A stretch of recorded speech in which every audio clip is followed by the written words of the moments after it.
Hello, I'm Wendy Bell, Deputy Director for the Office of Community Development.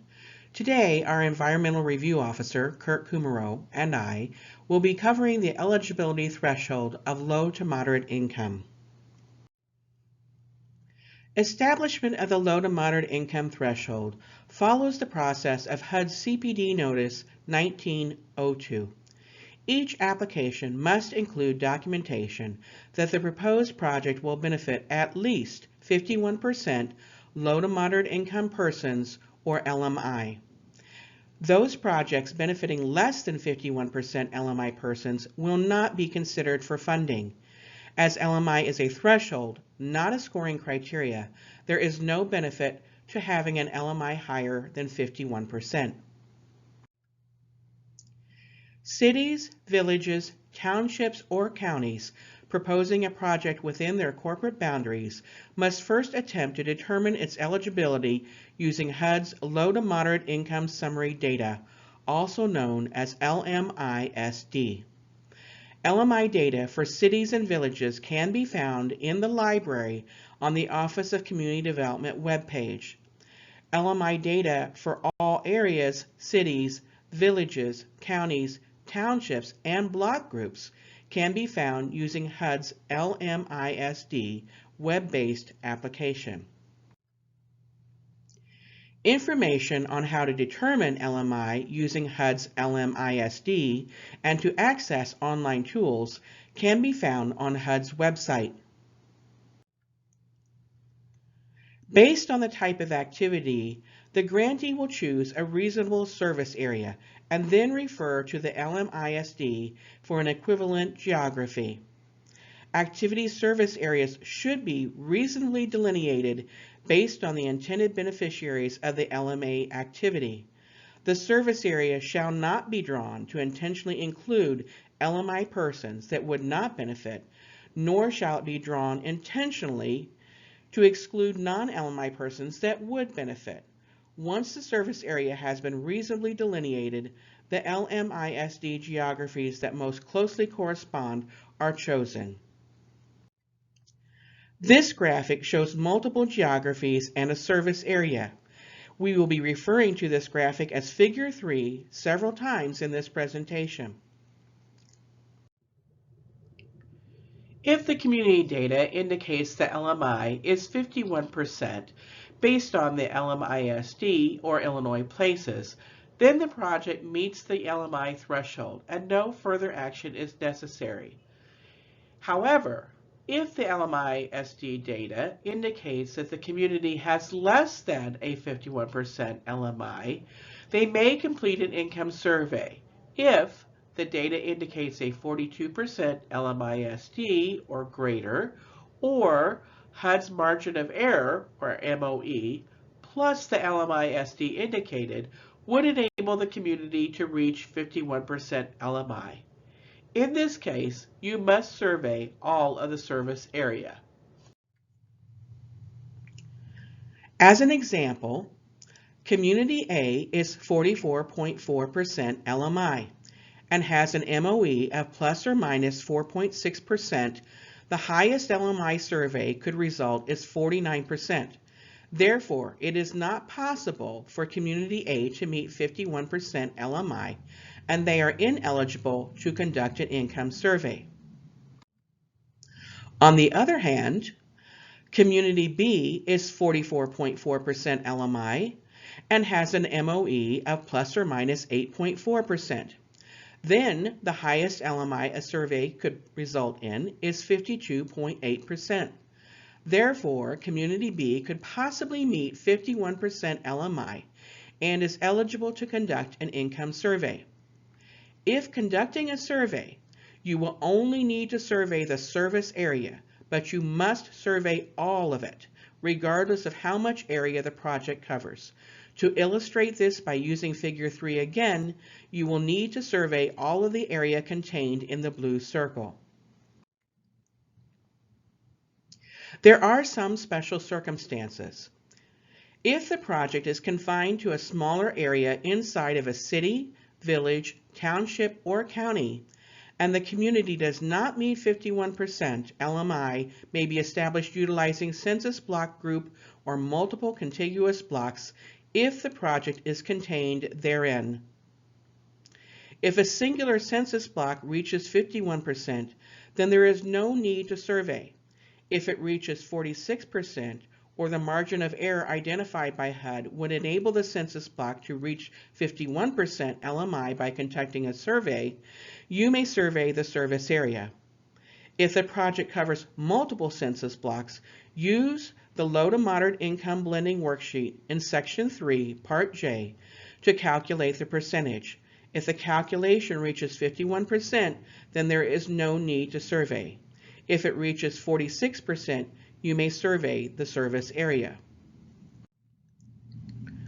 Another special circumstance, if the community-wide projects benefit direct billed water or sewer customers outside their corporate boundaries, then they will not have to account for those customers for LMI threshold purposes if utilizing LMISD or LMI data for Illinois places to establish the threshold of 51%.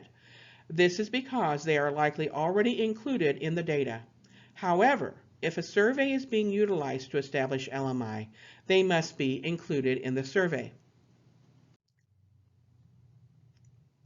If a municipality sells services to another municipality, both the selling municipality and the buying or proposed buying municipality's LMISD must be included and documented.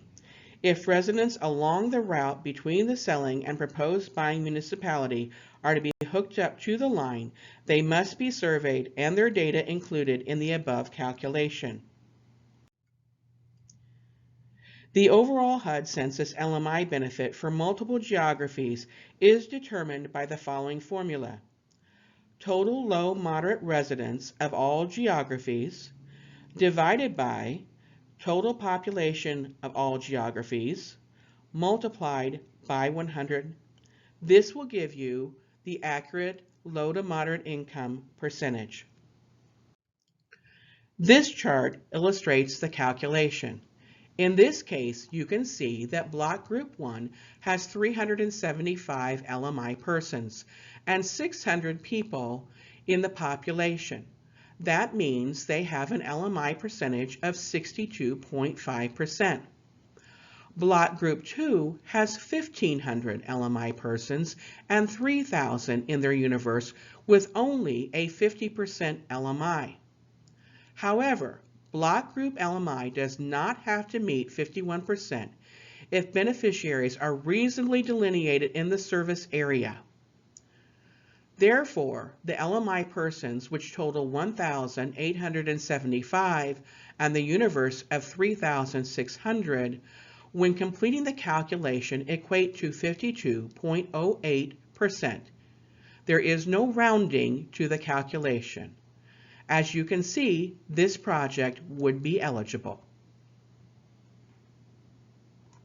Hello, this is Kirk, and I'm going to briefly go through some slides to show you how to access HUD's LMI-SD system for determining LMI benefit and whether or not your applicant community is eligible to LMI survey.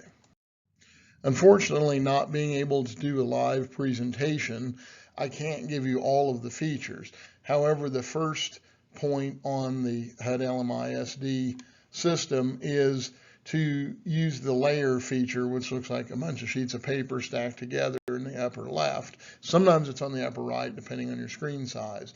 But you'll click that to get the geography layer you wish to use.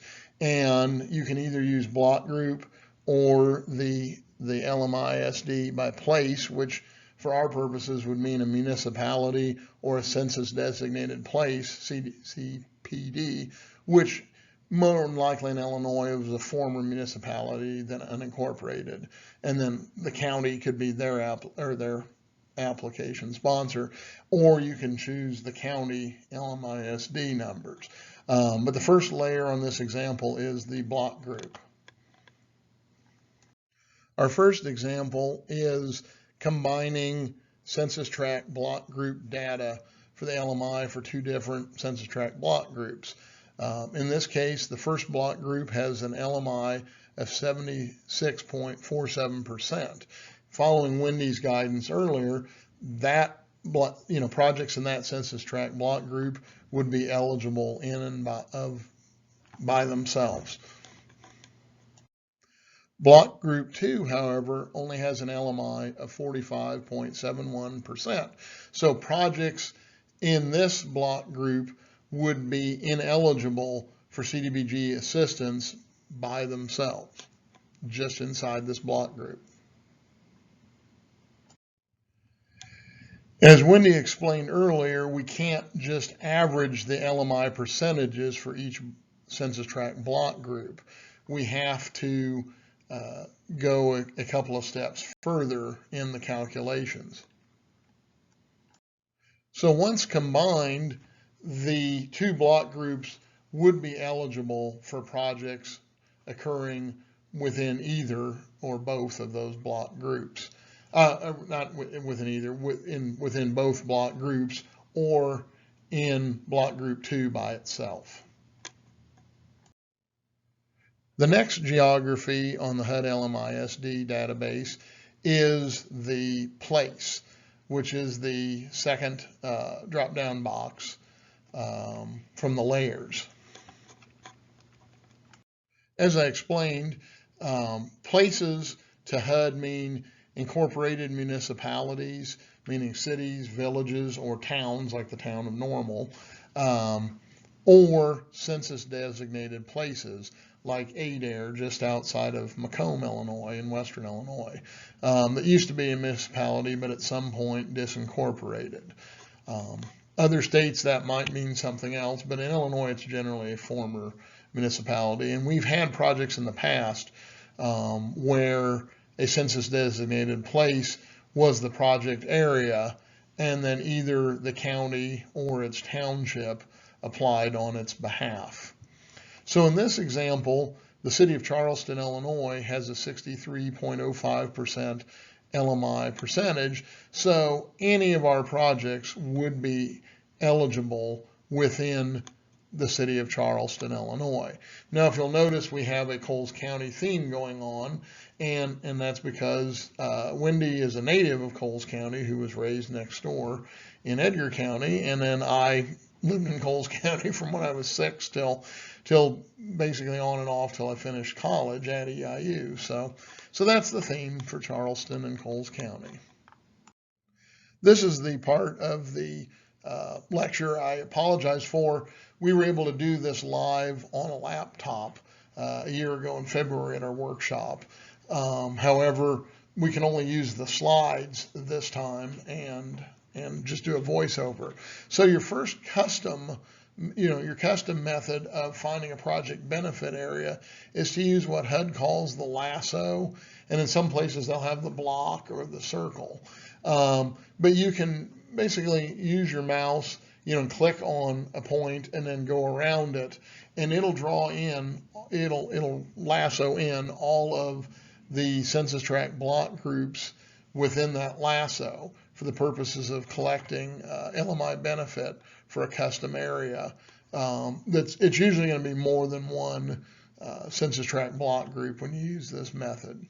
So you really want to be careful not to draw, too big of an area that doesn't cover your proposed projects, because it'll take in, the block group data from as many full census tract block groups as you touch through this search method. On this slide, you'll see the result of our lasso. It took in what looks to be a couple dozen census tract block groups.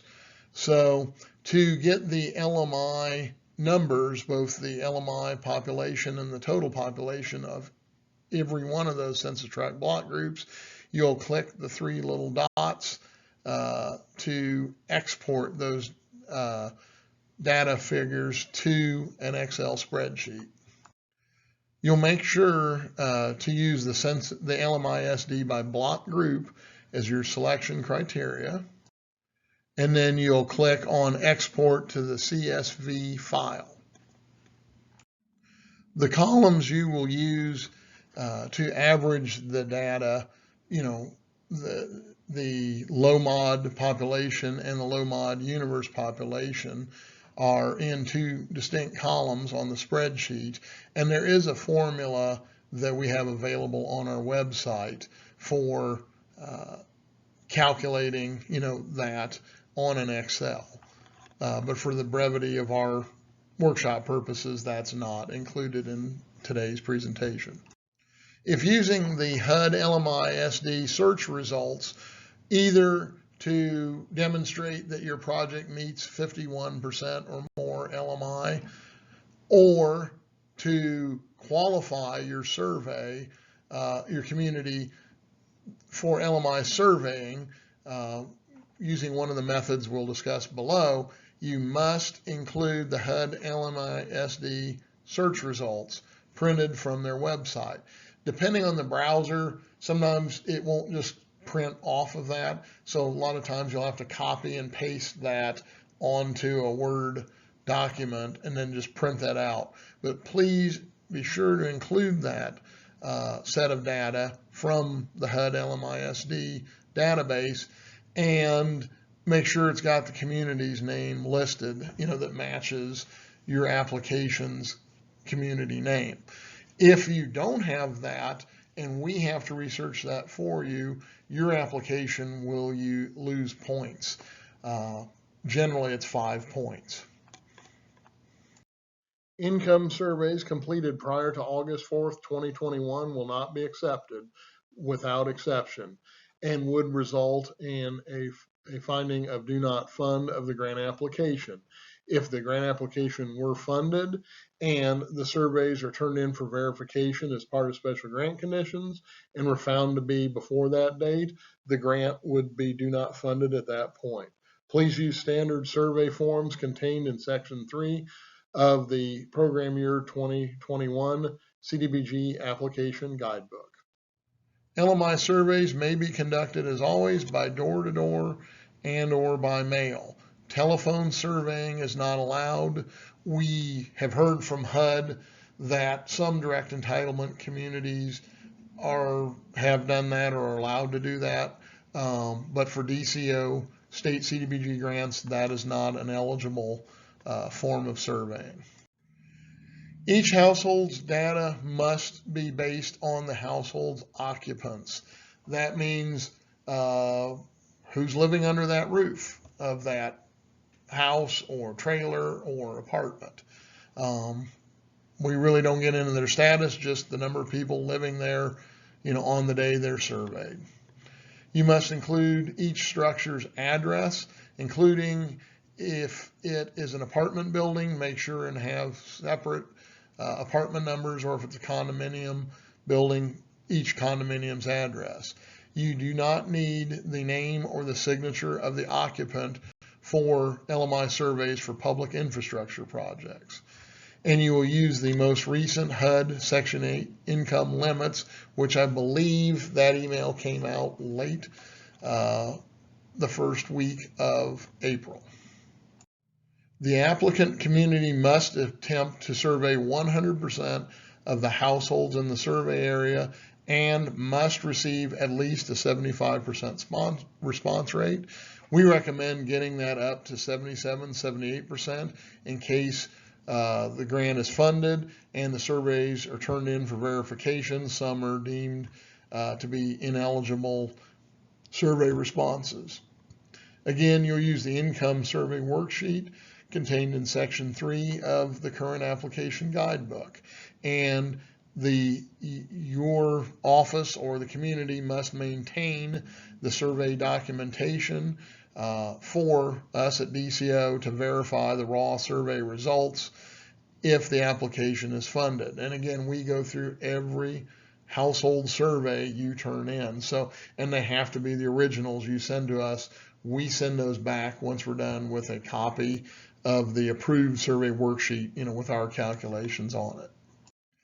On the income survey map, you will use the key that we have provided and specify in the grant applications, Section 3, for the identification of types of structures. Please do not change that key please map the markers in black font only, and especially me because I'm partially colorblind, but all of us would prefer either a grayscale or white background for easier verification. Unfortunately, some communities are still putting color-coded map markers on a green background, and sometimes those reds and greens just don't stand out on a green background. It makes for very hard verification. Basically, the household identified on the map must total and match the breakouts on the income survey worksheets, and the income survey map must include all households in the benefit area and clearly identify low income, high income, no response, and vacant households.